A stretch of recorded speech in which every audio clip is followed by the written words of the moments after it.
Everyone, welcome to the Dating and Relationships Meetup, also to the Nonpartisan Red Pill Men's Group. Today, we're going to be talking about monogamy, and particularly monogamy in a post-feminist world. I put in a modern world, but really we're talking about a post-feminist world and how to get to monogamy. We're doing a book study on Rollo Tomassi's book, The Rational Male, and I will put the text up on the screen, and then we will go ahead and read it together. And we're reading the section on goal-state monogamy, monogamy as a goal versus as a product of dating non-exclusively. We'll start, and then after that, we'll open it up for discussion, and the discussion is open to whatever you want to talk about related to monogamy or to dating or to relationships. Sometimes we can get a little off, help some people out. So it looks like we're ready. So what I'm going to do is let's see, anything else I want to tell you about here before we get started. Yeah, remember, you can register for these programs at tinyurl.com/redpillmen, and you can join this conversation if you're listening to us watching us on Facebook at tinyurl.com/redpillmen. Also, I'm Go ahead. sorry. I thought Go you were ahead, Joe. finished. Go ahead. No, Cooper go ahead, Joe. also says that men are now men, but women are also looking when they do settle down or when they even get married. They're still looking for the winners, even if they get married or get settled down. Right.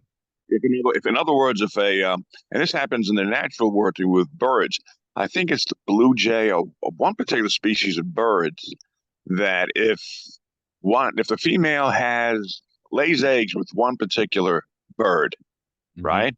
Mm-hmm. Another bird can come along, and if that bird is more dominant, then the female bird may not necessarily leave the husband behind, but she Yeah. will go across town to meet up with the other bird. Right. So, same thing with the females. They're always looking for the winner, and that's why they settle down. And then if the man isn't as much of a winner as she wants, then she will seek out, another guy. As a matter of fact, I find that women who are married for 2 years, between 2 years and 4 years, are more easy to get laid than single women. Yeah. One reason is because married women aren't looking for money. They're looking for sex, right? They've already got the beta guy. And I feel the same way. Once you get rid of that competition anxiety, what that does is it decreases her view of your value, decreases her sexual attraction to you, and causes her to look for somebody better. They may not find somebody better. They may not risk that. They may really like you and stay with you because they perceive you as higher value than them. As Casey Zander says, the only reason a woman loves you is because she perceives you as higher value than them, than her. So, but I think that's true. The competition anxiety is what keeps a woman interested in you, and that's why he says it's so useful. I happen not to like it. I think it's true. I think it is useful, but I don't want to be pursued. And this has happened when I was younger. Mm-hmm. Man, there were a bunch of girls that couldn't care less for me, right? Mm-hmm. But the alpha female eventually got to like me. Mm. Her beta followers then got to like me. It was almost like I became Brad Pitt overnight. That's great for you. No, because I don't like it. If you don't like me for who I am, and I'm a pretty good dude, Right. then I don't want to be the person that you're going after out of a competition to say to some chick, "Oh, but I got it." But That's yeah. one of the problems with that is that the idea that women are capable of loving us for who we are, they may not be capable of it. And so anytime you tell a woman, I want you to love me for who you are, she might say that, but Yeah, the question really becomes is whether they're Um, capable of that at all. You know? Very, very few. I will agree with you on that. I mean, super few. I mean, talking 95, 98% of women are so indoctrinated with that princess concept, that Cinderella complex. I actually, well, we're telling some acquaintances of mine about the same thing uh, the rational male is about just the other day. The problem is the men were getting it, and they weren't doing it. The problem is that men feel they have a moral obligation to entertain and protect and provide for the woman, even if they don't know her that well. If men don't feel comfortable in this plate spinning theory, if they try to apply it and they're not comfortable within themselves for applying it, then it's not going to work because they're still going to come across as indecisive, maybe even weak. But if you actually believe I'm the prize, okay, I'm the man, I'm the guy that fights the wars, I'm the guy, even though you say I don't need a man, you want me to help you around the house, which is not going to happen because I'm not a utility guy. Hmm. I'm the man. I'm the prize because if I really like you and if I really believe you like me, then I will protect and provide under certain circumstances. I will give you what you need. And it's not material things, it's emotional support, appreciation, respect, and gratitude. But if you're not the woman that can reciprocate those particular qualities to me, you don't get any of it. Hmm. Yeah. So, yeah, I was going to say something to that, but I forgot. You got anything to say, Jay? You got any comments on that? No, just being the fly on the wall today. But great Okay. great discussion so far. Right. Yeah, I think that yeah, when a woman says that they're not willing to they want you to commit to them. I mean, I was on the phone, expect you to commit to them in 4 weeks. They have no comprehension, you know. Really, I mean, really, I'm going to just do that. I'm going to commit to you after 4 weeks and be exclusive with you. Yeah, it's a difficult thing. And then, well, let's see if we can get some more conversation before I go around. Matthew, Clint, you want to hop in? Okay. Um, yeah, I think it's real. I think a key point is when you say you want a woman to like you for who you are. Well, like I think what you've been pointing out, Richard, is what women are um, perhaps I'm not sure genetically programmed for is to find a man, stronger muscles, who's a good provider, and in modern day, that's more than just carries a bigger club and has a bigger cave, but has a better job, more money, about higher status, respected in the community.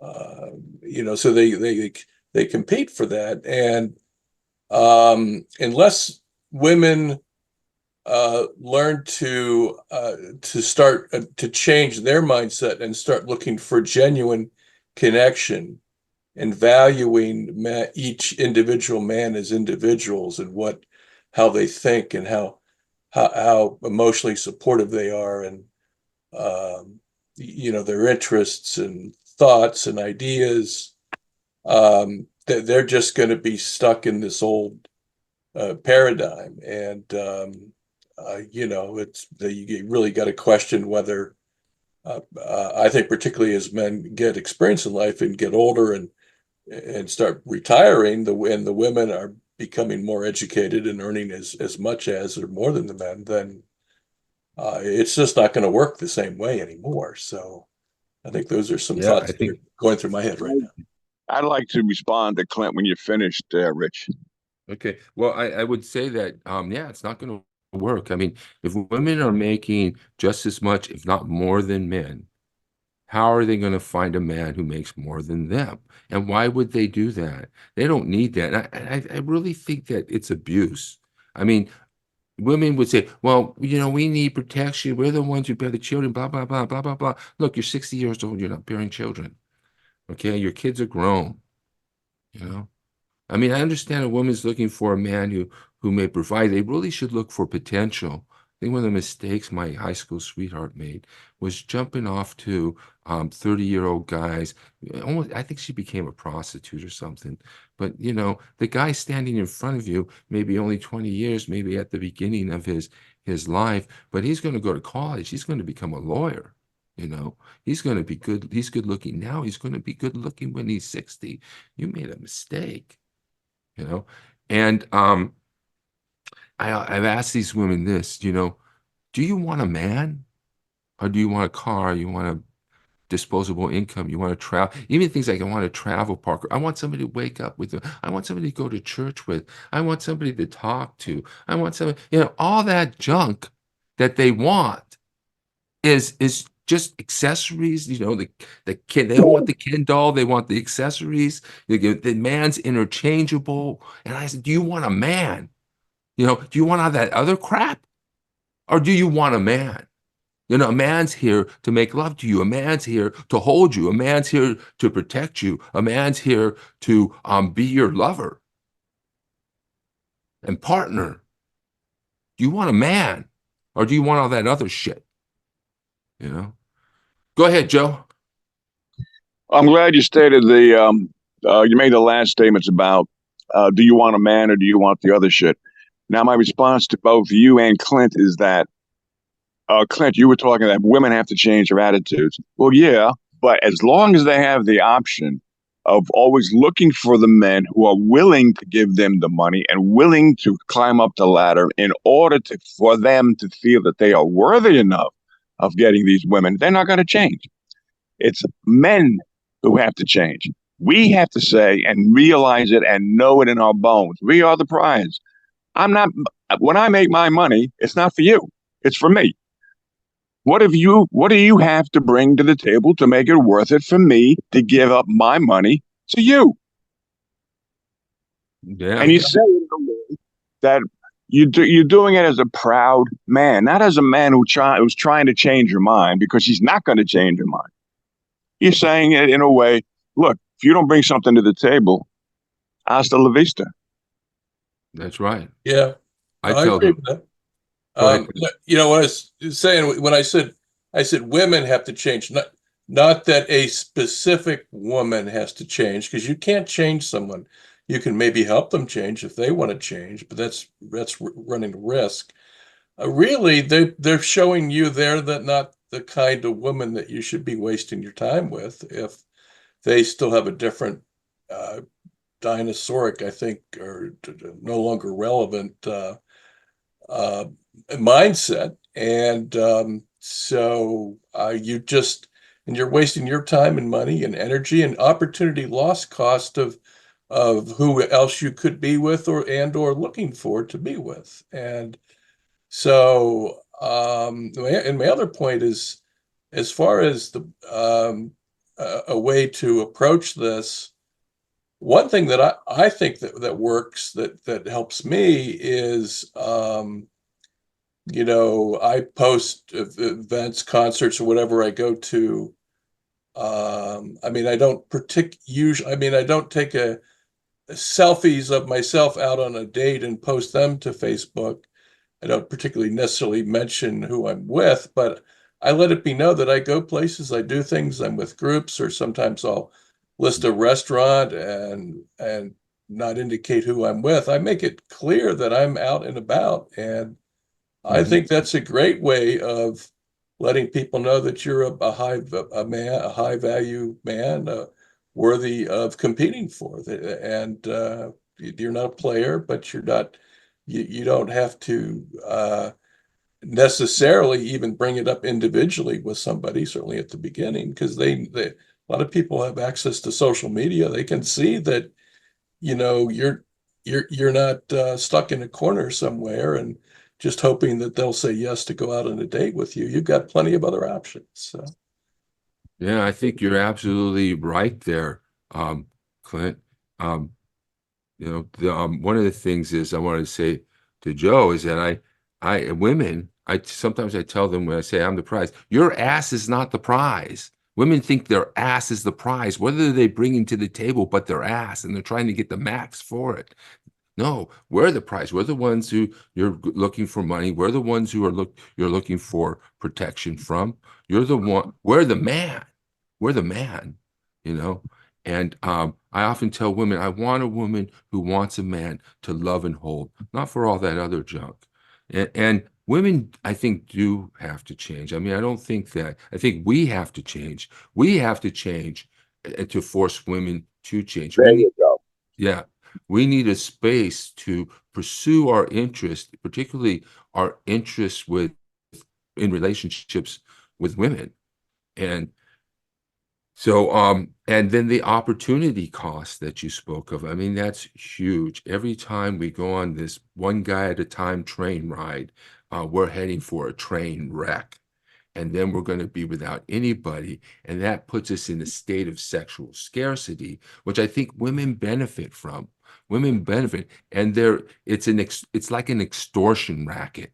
You know, you've got all these women selling their ass, selling their ass, selling their ass. It's sex is everywhere, all over the place. How can you go out with a woman who says, I don't want to have sex outside of commitment?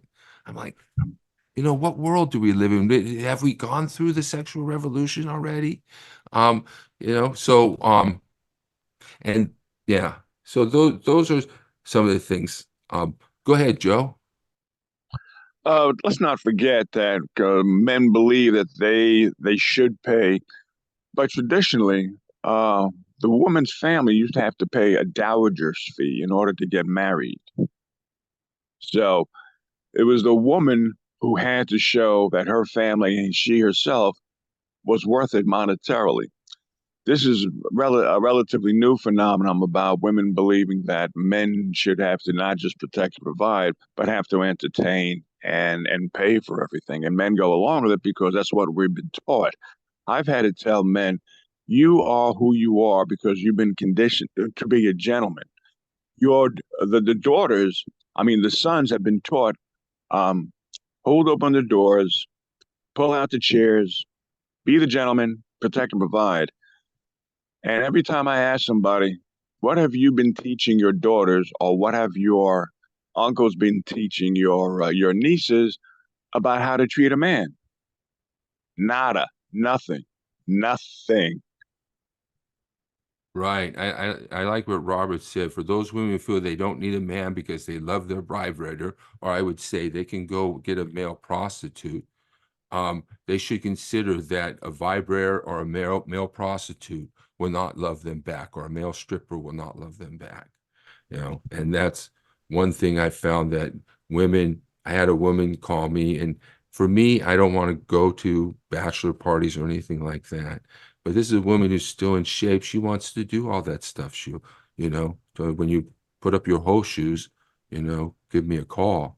But one of the things I want to go back to, women must change. And I say this all the time, so I'm just going to be brief. Men have changed a lot over the last 50, 75 years, you know, and women are still in the 50s. They still want traditional 1950s style relationships. And those relationships will not work in 2024 in a post-feminist world. We're in a post-feminist world, there is equality. And when does equality start? Starts at the beginning of the relationship. I know, for example, that woman at some point in the relationship is going to say, this is not fair. This is not equal. She's going to say that. And oftentimes they make a whole political movement about men who aren't doing the chores that women think they should, and how unequal and how entitled men feel to having men do housework. Well, forget the fact that we're probably paying them, right? We're probably providing most of the money, but I know that's going to happen. So I'm just asking for equality now at the beginning of the relationship. So that's Well, you heard Bill Burr said, right? What he said in his act, you know, he's just waiting for the woman to pick up her end of the couch. When it comes to housework, if a man's working 40 hours a week, I'll even say 50, 60 hours a week, especially, but let's say 40 hours a week, and she's working 40 hours a week, and she says, well, you know, honey, you know, you should really help me fold the towels and help me with some of the housework around here. You just say, do you help me when I shovel out the snow? When I mow the lawn? When I go on top of the house to fix the gutters? Do you help me when I change when I go underneath the sink and change the leak? yeah. the different things that we do, and a lot of it is anti-male propaganda. That's the problem that we're having. There's reasons. By the way, I just did an interview on the Dating and Love Gurus podcast with Dr. Dan, and I sent that to everybody. So you can check that out. But anyway, so I forgot what I was talking about when I said that. But There's another thing too. While I have something in mind, look out and watch out for these female male advocates, those who seem that they're in favor of men and seem to point out that the modern dating world is a minefield for women. One in particular, Jedediah Bila. She sounds like she's a female male advocate for men, but what she really wants when it boils down to it is for men and women to stay in the traditional roles of men pay, men protect, men provide, men take the risk. So while I had that in my mind, there are some female advocates out there who are really in favor of men. And those are the ones that are really the treasure. But be careful of what, of women who say, well, I'm all for, men being equal and women being equal. Flush it out. Don't take them at their word. yeah, a lot of those women will say things like, the Me Too movement, I understand how terrible and how feminists are, they're telling us all this BS about men, and they are. And there's a lot of anti-male propaganda out there that is telling, because there's an interest in dividing the sexes, both for financial reasons. They want us to have to buy sex from them. And for political reasons, they want to divide the sexes because they want to energize whatever the reason is. And so women have to be aware of that. And a lot of times women will say, oh, don't talk about women. Not all women are the same. And that's because they have this good girl, bad girl myth to fall back on. But when they talk about men, not all men are the same. No, that doesn't happen in their conversations about men. So, yeah, there's a lot of things there. Rich, if whenever you come across a woman who's going to say, well, I'd love to really go back to the traditional ways of the 50s, you just say, really? Well, during the 50s, the man was the complete breadwinner. The woman didn't work. She had to obey the man no matter what he said. There were some states that the man could roll over in bed and have sex with his wife, even if the wife didn't want it. And you couldn't get a credit card without my signature, and you couldn't go to work unless I really wanted you to.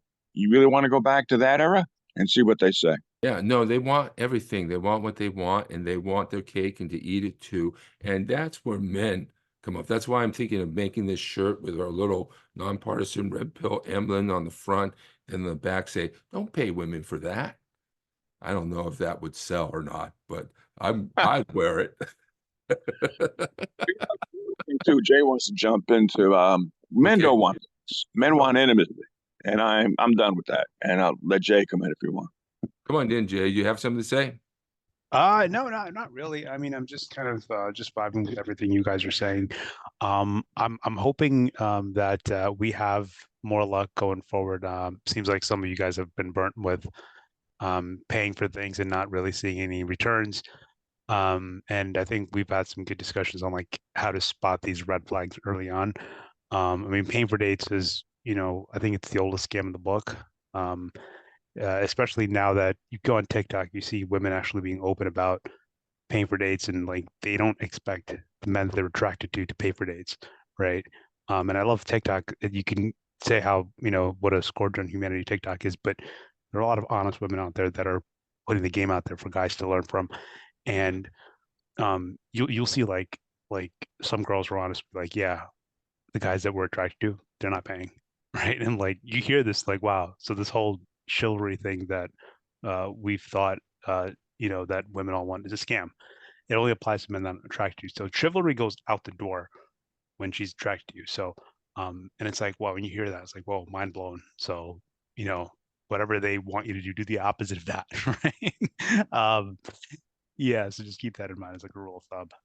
Yeah, But that's code. That is code for the man I'm attracted to. So, according to her, who is the man she's attracted to? Physically, sure, but does he also have the other attributes of the money and the status? So that's code for I'm attracted to you if you have these things other than just being physically good looking. right. Yeah, a lot of the trad cons are really they're deceiving us, because they say, yeah, and they want us to go back to that time. And a lot of men are falling for that. And they think they're prideful too and think they should pay. So we got a lot of problems with men. But I don't really pay a lot. I have a lot of women paying for me now, and a lot of women sharing the bill. But I find the dividing line is beauty. Beauty is the dividing line on whether they're going to pay or whether they're not going to pay. And what I've found in my life is that a lot of women have used me for sex because I'm not really provider material, haven't been. And still now I have a good job. I got debt, and so I'm not really looking to be a provider. And so the thing is, like they said, 4 types of guys who are good looking and have money, guys who are good looking without money, guys who have money who are not good looking, guys with neither. And in that category of no money, it's either use you for sex or you get nothing, right? And for the men with money, they can get both if they're good looking, or sex would be a rare occurrence for those who are not good looking. So, and I also think that there are different types of men that women go out with. Some that they'll hop into bed with the first time. I was doing a tarot reading for a woman who wanted to know whether she would ever have a relationship again. And lo and behold, to discover she's going to male strippers for sex. And of course, having all her rules and turning down the guys who are actually interested in her. Who actually may have feelings for her because he's not going to commit to a relation because he doesn't do this, he doesn't have that, he doesn't have that. But all that flies out the window when they go to the strip club, and they'll pay that guy. And I was in this conversation with her, she still want to go. And I said, basically, you want me to pay for you, and then you take your money and pay him. That's a betrayal. I told the woman she's betraying the man before she even goes out. She's not available to him. And so we have this shakedown that's going on both sides of the fence. And you want to find women who are willing to have sex without forcing you to commit to them, or pay them money, or pay big money. You want I a would woman. just. Go ahead, No, Jim. I'm sorry. No, go ahead. Finish. I'm sorry. And you want a woman who has genuine burning desire for you, not a woman who wants you for your house, your car, or because you're a nice guy, or because you can wake up to you next to the morning. Really, if all you want is somebody to wake up, next to the morning, you can do better than that. You can get somebody who can actually make love to you and give you pleasure and love you. It's not somebody you're going to wake up next to in the morning, or talk to, or have a companion with, or go places with, especially when it's on my dime all the time. When the dictator speaks. When somebody's the president of the United States, the authority is total. Listen. When he promises revenge and retribution. I am your retribution. I am your retribution. Listen. When he tells you what rights he'll steal from you. That I was able to terminate Roe v. Wade, and I'm proud to have done it. Listen. When he promises you this is the last vote you'll ever need to cast. In 4 years, you don't have to vote again. We'll have it fixed so good you're not going to have to vote. Listen. Because every dictator in history spoke the same way. He says, you're not going to be a dictator, are you? I said, no, other than day one. Can you hear him now?